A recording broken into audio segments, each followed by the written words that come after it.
মালটা কই? দেখো ওখানে ওখানে কই? ওই দেখো বলছি তো, ওই সাহস দেখো, তো কম ওইখানে। নয়, হ্যাঁ? সাহস কম না, দেখাচ্ছি মজা, হ্যাঁ? কারণ আমাদের এখানে গাড়ি রাখবে আবার বড় বড় কথা। হ্যাঁ একদম দেখো একদম দেখো।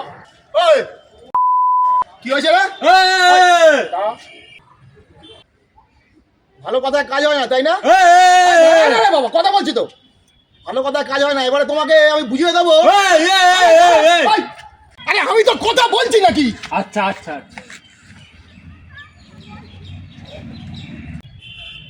শোনো, এখানে গাড়ি রাখতে গেলে না অনুমতি নিতে, সে অনুমতিটা কিভাবে নিতে হয় সেটা বলার জন্য এসেছিল, আর তুমি ওকে গা ঠেলে দিয়েছো। আরে কি হলো রে ভাই? আমাকে কথাটা বলতে দিবি না তো, তুই তাহলে বল। এই অনুমতিটা কিভাবে নিতে হবে সেটা তোকে আগে মেরেই শেষ করবো। কি হলো?